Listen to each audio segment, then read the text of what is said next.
Chapter 8 of Ghost by Jason Reynolds. World record for having the best secret. Thankfully, it didn't take too long to get to the Chinese restaurant. After we finished staring at the big orange and white fish swimming around in a giant tank in the waiting area, we found out Coach had our seats pre-arranged. He and Sonny sat on one side of the booth, and me, Lou, and Paddy sat on the other side. The weird red vinyl seats oinked as we all shuffled in. Okay, so you guys pick anything you want on this menu. Coach unbuttoned the top button of his shirt. Anything at all. We're here to celebrate the newbies. I didn't know how anybody else felt about picking anything on the menu, but I almost flipped out. I was so excited. I mean, I've been eating hospital food almost every day during the week for, I don't know, how long, I guess, since my dad had been gone. So this was going to be heaven. We all checked out our menus, way more than what I usually see when me, Mom, King, and Aunt Sophie order in on the weekends. Me and Mom always get shrimp fried rice. Aunt Sophie gets crab sticks, which I always thought was a weird choice, and King, 9 times out of 10, orders a cheeseburger with 2 egg rolls. And when the food comes, me and King always throw the fortune cookies at each other and try to whack them to pieces with the chopsticks. Is everybody ready to order? A waitress had come over, pad in hand, to scribble whatever we said. I am, Coach said. Me too, Paddy said, closing her menu. I was ready too. Lou looked like he was still thinking about it, but we figured he'd be ready by the time the waitress got to him. I'll have the shrimp lo mein, Coach said, with a Sprite. Sesame chicken, from Paddy. And to drink, do you have cherry Coke? Cherry Coke, Lou balked. Who drinks cherry Coke? I do, Paddy said, holding a hand in front of his face to shut him up. The waitress thought about it. I can put some cherry juice in regular Coke. How about that? Perfect, Paddy said, smiling. Lou moved her hand away. And for you, the waitress was talking to him now. Oh, I'm not ready, he said, picking up his menu again. Go ahead, Ghost. I had the Peking duck, please, and a lemonade. Peking duck? Lou again. Not Peking, Sonny said. Peking. I'll have that too, please. And to drink? Sparkling water, please. You're the fanciest newbies I've ever met, Coach said. He moved his silverware and chopsticks off his napkin, then put the napkin in his lap. Are you ready now? The waitress asked Lou again. Yeah, you ready? Patty repeated way harder than the soft-spoken waitress. There's just so many options, but I think I'm just going to have the shrimp fried rice, Lou said. Shrimp fried rice, from Coach. After all that, you order shrimp fried rice, from Patty. Good choice, from Sonny, nicing it up as usual. The waitress disappeared with our menus. That's when Coach started his boring speech about how proud he was to have us on the team and how great the season was going to be. He said we all showed promise. Well, that was something I have never heard before, that I was showing promise. Then he started dishing dirt about some of the other teammates. Not really dirt, just funny stuff they'd never tell us, like how Crystal Speed used to be Crystal No Speed. He said she used to run like her feet were made of cement. Now she's better. He also said Mickey has always been kind of tough, comes from a military family. Coach said his father makes him salute and everything. Aaron is the oldest of a whole bunch of brothers and sisters, so he's always annoyed at everybody on the track, but can't help but take care of everyone, which is why he's the captain. Right when he was telling us about how Current Outlaw was the king of the false start last year, our waitress returned to the table with our food. Yes, it was go time, and I was so ready. I'd even made up my mind that no matter how good the food was, I would save some for Ma. I mean, it wasn't every day we ate duck. Matter of fact, we never ate duck. So yeah, I was definitely going to save her some. We all put our napkins in our laps like Coach did. And as the lady set the plates in front of us, piled up with Chinese goodness, Coach quickly gathered all our knives and forks. Our forks and knives. He even snatched our chopsticks. Okay, newbies. Here's the deal, he said, clenching the utensils. In order for you to get your silverware back so that you can enjoy this amazing food, you have to tell everybody one thing about yourself that most people don't know. Something good. Wait, what? Paddy said, looking long at me as sesame chicken. I stared at my duck, the smell of it doing all kinds of cartwheels and backflips in my nostrils. Oh, man. It's tradition, Coach explained. So who's first? Me, Lou offered, staring at his fried rice like it wasn't fried rice. I'm starving. I'll go first. Coach shifted, one fork, one spoon, one knife, and one set of chopsticks in his right hand. The rest were in his left. He held Lou's utensils up and smiled. Let's hear it. Lou looked off as if his secret was on the other side of the restaurant, or in the big fish tank. Well, he started, giving us his attention again. I'm albino. Duh, Patty groaned, slapping her hand on her forehead. He said a secret, fool. I wanted to chime in and say that if he had told me that a few days earlier, it would have been a secret to me, but then I would have had to admit that I thought he might have been an alien, and that wasn't exactly the secret I was wanting to share. Yeah, I already knew that, Sonny said softly. So did I, Coach said, putting his silverware in his right, hand back in his left. Wait, Lou said, clearly fearing that his meal would be held up.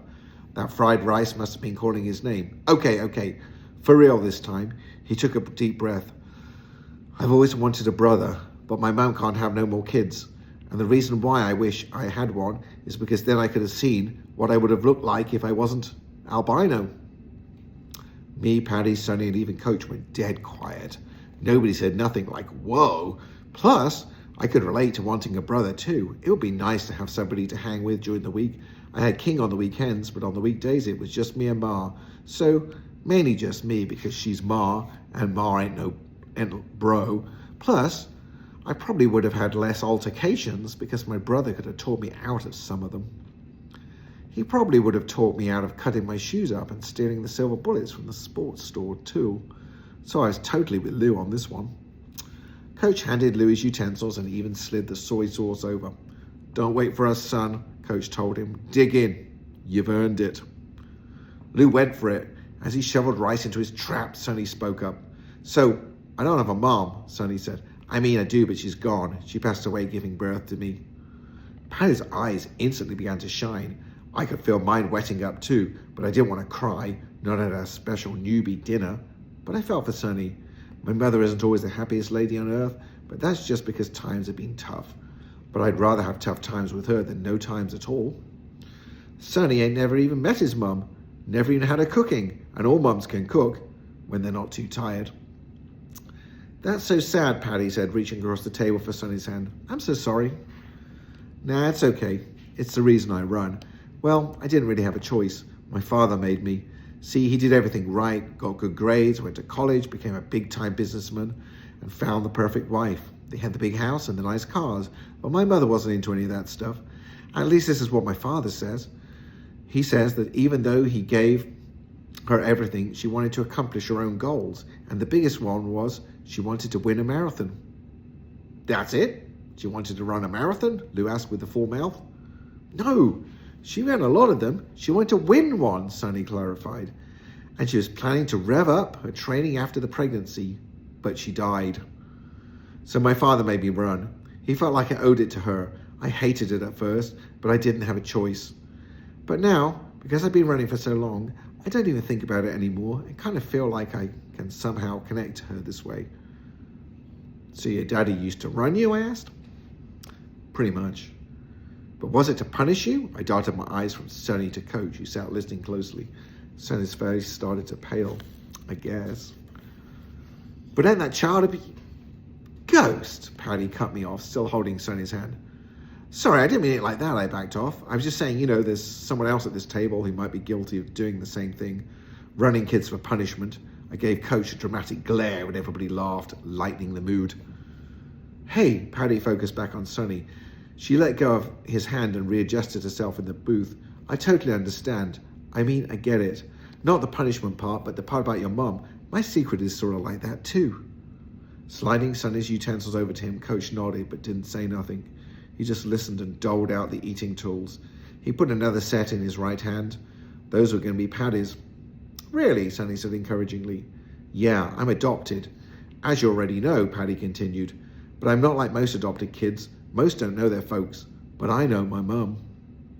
You do? Lou asked with a mouthful of rice this time. He looks so surprised, like he should have known this about Patty since they've been friends for so many years. Yeah, me and my little sister Maddie go to see her all the time, Patty said. She's cool.